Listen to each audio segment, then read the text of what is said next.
Та хөтөлбөр үргэлжлэн үзэгчдэнд хүрч байна. За бид өмнөх сэдвээр Эрдэнэ төлөвлөрийн 51% барьцаалж Жастин Матгуугийн авсан үр зээлийн асуудлыг хууль хяналтын байгууллагууд хэрхэн шийдэх вэ гэдгийг олон нийт хүлээж байгаа талаар мэдээлсэн. За тэгвэл ер нь энэ Монголын хууль шүүхийн байгууллагууд итгэл хүлээлгэж болох уу гэдэг асуудлаас өнгөрсөн 7 хоногт нэлийн хурцаар яригдлаа. За энэ асуудал ямар хэрэгтэй холбоотойгоор сөхөгдөж яригдсан бэ гэвэл улсын хурлын гишүүн Нямбаатрын хувьд дээр дурдсагсан цензуургүй яриа ярилцлаганд оролцохдоо за Монголын нэгэн шүүгч бол өөрийнхөө 5 настай хүүхдийн дансан дээр 500 сая төгрөгийн хадгаламжтай за бас өөр нэг шүүгч бол 1 тэрбумын хадгаламжтай байна.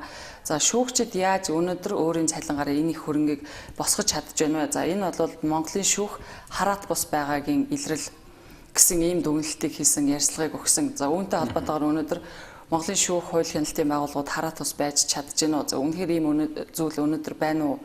Үгүй юу гэдгийг бас олон нийт гаргаж тавихыг шаардж эхлэв байна л да.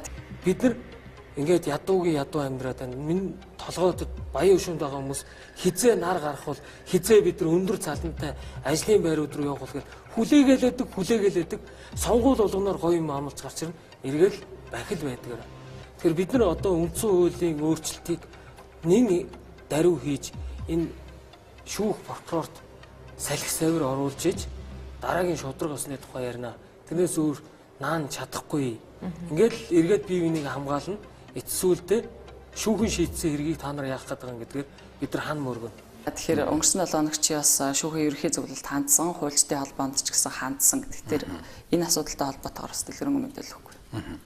Тэгэхээр өнөөдөр бол нэг шүүгчийн одоо дундаж цалин за анхан шатны шүүхийн цалин бол 2.8 сая төгрөгөөс эхэлж байна.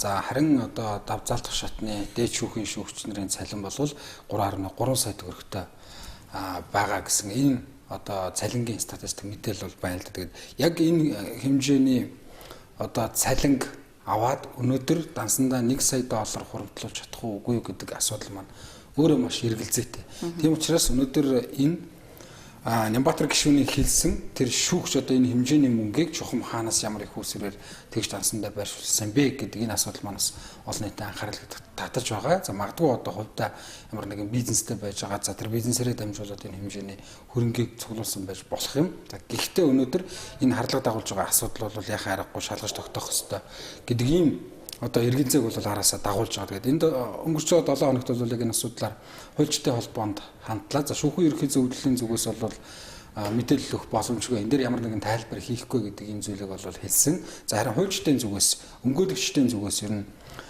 яг энэ асуудалтай холбогдуулаад үнэхээр нэг шүүгч одоо дансандаа ийм хэмжээний мөнгөтэй байгаа нь шудраг өснө. Нийцэх үү гэдэг дээр бол тайлбар өгсөн байгаа. Мэдээж яг энэ Нямбаатар гишүүний хэлсэн мэдээлэл бол үндсэндээ тэрээр яг ярилцлаганд орж байхдаа бол өөрөө хэлсэн. За надад бол баримт нь байгаа. Хэрвээ шаардлагатай гэх юм бол энэ баримтыг бол одоо гаргаж тавьж болно гэдэг энэ зүйлийг хэлсэн байна. За харин хуульчдын зүгээс энэ асуудлыг гэж харж байгаа гэхээр за энэ мэдээж улс төрчид бол хэлсэн үгнийхээ төлөө хариуцлага хүлээхгүй.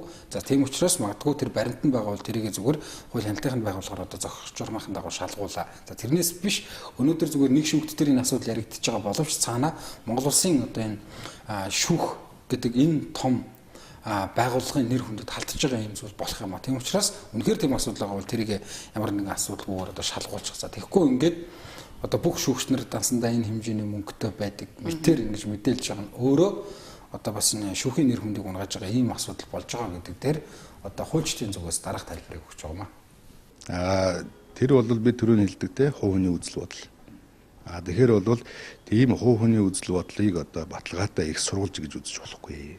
Тэр энийг болохгүй. Хэрвээ үнэхээр тийм байгаа бол одоо холбогдох байгууллагууд нь хандаад тийм байхын байхгүй тодруулгыг нь авах хэрэгтэй. Хэрвээ тэр хүний хувьд бол тэр хэрвээ тийм мэдээлэл байгаа бол холбогдох газар нөгөө шалгуулах хэрэгтэй. Анаас бол тэглээгээд тэр хүн тэгж хэлдээгээд тэр миний хэлээд байгаа юм тэр байхгүй. Тэр бол зүгээр тэр хүний өөрийнх нь үзэл бодол. Хүн болгон өөрийн гэсэн үзэл бодолтой байх хэрэгтэй. Хүн болгон хардах хэрэг байгаа. Тэгээд тэрийг бол хэлж байгаа. Тэрийг бол одоо шүүх үнэхээр одоо яг байгаа юм шиг мэтэр одоо ингэж бас одоо тайлбарлаж олон нийтэд ингэж ойлгуулж бас болохгүй л дээ. Тэгэхээр бол энэ бол баталгаатай их сурвалж биш байхгүй. За яг энэ тайлбарыг авсны дараагаар энэ 7 хоногийн сүүлээр бол шүүхийн ерөнхий зөвлөлөөс мэдээлэл гаргасан улсын хурлын гишүүн Нямбаатарт бол хаягдсан байгаа. За тэрээр энэ мэдээлэлдээ юу гэж дурдсан бэ гэхлээр шүүхийн ерхий зөвлөл нь Монгол улсын үндсэн хуулийн 49-р зүйлд заасны дагуу шүүгчийн хараат бус за шүүхийн бие даасан байдлыг хангах шүүгчдийн эрх ашигыг хамгаалах чиг үүргийг бол хэрэгжүүлдэг юм байгууллага. За улсын хурлын гишүүн Нямбатар 2018 оны 3 сарын 12-ны өдөр Сенат телевизийн цэнзургүй яриа нэвтрүүлэгт оролцож ярилцлага өгдөө зарим шүүгчийн хууль бус хөрөнгөцсөн авилга авсан гэмтэргийн шинжтэй үйлдэлийн талаар мэдэж байсан. За мөн үйлдэлийг нотлох байрамт байгаа гэж ойлгохдоор мэдээлэл олон нийтэд бол түгээсэн. Тийм учраас түүний энэ мэдээлэлтэй холбогдуулаад дараах мэдээллийг бол Нямбатар гишүүнд хөргүүлж байна. За нэгдүгээрт нь та өөрийн ярилцлагатаа дурдсан гэмтэргийн шинжтэй энэ үйлдэл гаргасан гэх шүүгчийн нэр, хууль зөрчсөн гэм буруутайг нотлох баримт мэдээллийн их сурвалжаа олон нийтэд ил болгож хууль сахиулах авилгатай тэмцэх байгууллага прокурорт уг баримт өгч шалгуулаарай. За хоёрдугаарт нь дээрх мэдээллийнхаа үнэн зөвийг нотолж чадахгүй бол Монгол улсын шүүхийн шүүн таслах ажлын нэр хүнд шүүгчийн нэр төрд халтсан үйлдэлдээ уг мэдээллийг түгээсэн арга хэлбэрээр уучлал гуйх ёстоймоо гэдэг ийм мэдээллийг бол Нямбатар гишүүнд бол хөрвүүлж байгаа шүүхийн ерхий зөвлөл энэ 7 хоногт бол мэдээллээ. За шүүх бол нээлттэй байх олон нийтийг мэдээллээр хангах зорилгоор авилгын эсрэг хуулийн 14-р зүйлийн 14-ийн 2 дахь хэсэг заасны дагуу бүх шатны шүүгчийн хөрөнгө орлогын мэдүүлгийг бас энэхүү мэдээлэлтэй хамт шүүхийн ерхий зөвлөлийн цахим хуудсанд бол байршуулж байна гэдгийг бол мэдгдсэн. Ингээд Монгол улсад өнөөдөр ажиллаж байгаа бүх шүүгчийн хөрөнгө орлогын мэдүүлэг бол бас олон нийтэд ил болж байгаа. Энэ хөрөнгө орлогын мэдүүлэг дээрээс харахад за энэ хэмжээний хөрөнгөтэй шүүгч бол хараахан байхгүй байна гэдэг ийм мэдээлэл бол харагдаж байгаамаа. За түүнчлэн өнөөдөр бас шүүхийн ерхий зөвлөлөөс энэ 7 хоногт яг энэ шүүгчдийн хөрөнгө орлогын мэдүүлгийг олон нийтэд нээлттэй зарласан байгаа. За эндээс бол зарим зүйл тодорхой болсон. Өөрөөр хэлбэл Монголын шүүгчдийн дийлэнх нь бидний адил цалингаараа амьдардаг. За гар утас орон сууцны зээлтэй банк санхүүгийн байгууллагаас зээл авдаг гэсэн энэ мэдээлэл бол эндээс харагдаж байгаа. За үр зээлгүй нь бол маш цөөхөн ийм шүүгч нар бол байна. За ихэнх шүүгч нь 0.7 га газартай машинтай. За үүнээс өөр шүүгч бол хөрөнгөгүй шүүгч гэсэн олон байгаа. За ихэнх нь малтай хурдан удмын адуутай гэх мэтчлэн ийм мэдээлэл хөрөнгө орлогын мэдүүлэг дээр нь дурддагдсан байгаа. За хамгийн их орлоготой шүүгчээр улсын дээд шүүхийн шүүгч Хос хоёр бол нэрлэгдэж байгаа. За өөрийнх нь жилийн орлого нь 248 сая 392 мянган 800 төгрөг. За гэр бүлийнх нь орлого 75 сая 759 мянган төгрөг. За Даян пан мөн үнэн итгэл банк ус санхүүгийн байгууллагт бол хувьцаа эзэмшдэг. За гэхдээ бичиг санхүүгийн хөгжлийн сан 5 богд хаан банкнд бол зээлтэй гэсэн ийм мэдээлэл байгаа. За дараагийнх нь улсын дээд шүүхийн шүүгч, ерөнхий шүүгч зоригт за үр зээл байхгүй. Жилийн орлого нь 79 сая 133 мянган 300 төгрөг, 182 хонтой, 64 адуутай, 36 өхөртэй, мөнгөн эмээл, ман хаш хөөрөгтэй гэсэн ийм хөрөнгө орлогын мэдүүлэг нь гарсан байгаа. За дараагийн шүүгч ган зориг жилийн орлого нь 48 сая 316 мянга, за Lexus 470, Land 80, Purus газ 66 гэсэн ийм машинтай. За Калибр, Випер, ТТ, Чех, Карбин бууны бүрэн цуглуулгатай гэсэн ийм хөрөнгө орлогын мэдүүлэг нь бол ил болсон байгаа. За захиргааны эргийн давзаалтах шатны шүүхийн шүүгч Хонинхөө. За түүний хувьд Benz G500 автомашинтай, Чин ман хөрөгтэй. За мөн Япон Mikita брендийн алмазын шигтгэхтэй эмхтэй гэж хөрөнгө орлогын мэдүүлэг дээр дурддагдсан байгаа юм. За дараагийн шүүгч бол Баатар хүү, Эрдэнэс 5 толгой, iTools, Apo, Genco Tour, говь, сүү компаниудад бол хувьцаа эзэмшдэг ийм шүүгч байна.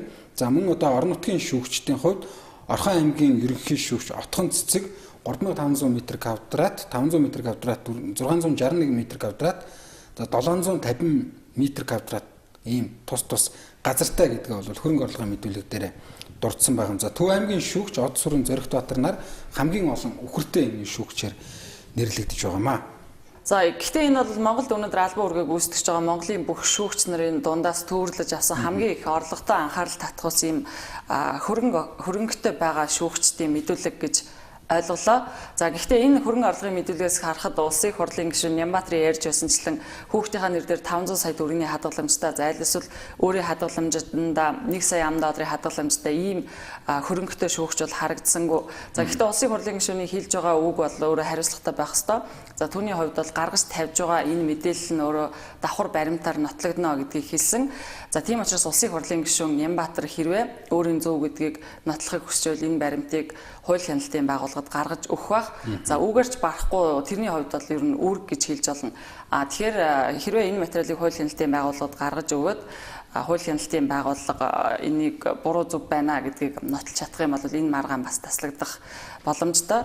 За түүнчлэн иргэдийн хувьд бол сүүлийн үед хууль шүүхийн байгууллагад итгэх итгэл нь маш их суларч байгаа. За яг энэ үйл явдалтай холбоотойгоор бид бас Монголын хууль шүүхийн байгууллагад та хэр итгэж байна вэ? Энэ ярианд юу н итгэж байна уу үгүй юу гэдэг тэдний байр суурийг сонссон юм аа. Шүүхэд итгэдэггүй. Яагаад? Дандаа хотлоо юм гардаг шүү дээ. Ядуу буруу асуудал үйлчлэл гайгүй асуудал үйлчлдэг шүү дээ. Гайгүй болцсон юм шүү. Би бол тийм шудраг байгаа л гэж бодож шүү. Гэхдээ мэдгүй дээгүр мэгүр одоо ямар байдгийг. Би ерөөсөө нэг тиймэрхүү газар руу очих болохоор мэдгүй. Гэхдээ би итгэдэггүй. Яагаад? Яагаад гэвэл хүмүүсийг сонсож байгаа нь ер нь иргэний талдаа биш өөрсдийнхөө л эрх ашигыг боддгийм байна л гэж би сонсдоо шүү дээ. Шийдвэр гаргаж чаддгүй гэж та боддог. Чадахгүй. Угаасаа чадахгүй. Тэд нэр социализмын үед чаддаг байсан баха. Манай аваа жилийн ярьж байгаагаар бол Тэр нөгөө тулж үзээг болохоор мэдэхгүй шүү дээ. Түүнээс хүмүүс бол одоо өчигдөр бол тэр их хурлын гишүүн бол шүүхийг бол одоо бараг л байхгүй болсон хэрэггүй л гэж ярьж байна шүү дээ. Тэгэхээр одоо тийм том хуульч хүн тэгж хэлж байгаа бол тэр үнэн л байлгүй гэж бодож шүү дээ. Би зүгээр итгэдэг байсан. Одоо бол энэ гарч ирээд байгаа үйлдэлүүдийг ингээд яг ингээ харахад итгэх үнэмшил их багтсан. Гэхдээ энд бол 100% одоо шилбэл бүх улсууд нь ийм байна уу биш. Энэ дотор бас одоо тэр шүүхийг ашиглаж өөрийнхөө талд шийддэг. Тэгээд энэ худлан хуурмаг юмнуудыг хамгаалдаг ийм улсууд байна вэ гэсэн тийм одоо үнэмшил бол надад тогтоод байгаа. За олон нийтийн зүгээс бол ямар ч байсан шүүхийн байгууллагт төдийлөн итгэдэггүй гэдэг энэ одоо байр суурь бол үндсэндээ баг дийлэнх одоо уулзсан иргэдийн зүгээс бол гарч байлаа. Тэгэхээр өнөөдөр бас энэ шүүхийн байгууллага, хууль хяналтын байгууллагын нэр хүн тухайн одоо энэ хэргийг шийдвэрлэж байгаа тэр шудраг ёсны байдал нь өнөөдөр ямар төвшөнд байгаа юм бэ гэдгийг бол эндээс харж болохоор байгаа юм. За мэдээж энэ бол Монгол улсын одоо 3 сая гаруй иргэдийг төлөөлөхгүй. За энэ 3 сая гаруй иргэний зөвхөн нэгэн хэсэг төлөөлөл болгож за эдгээр хүмүүстэй уулзахад бол үндсэндээ яг шүүгчийн хувьд одоо хараат бус шудраг шийдвэр гаргаж чадчих байна уу гэдэг дээр бол ийм тайлбарыг өгсөн байгаа.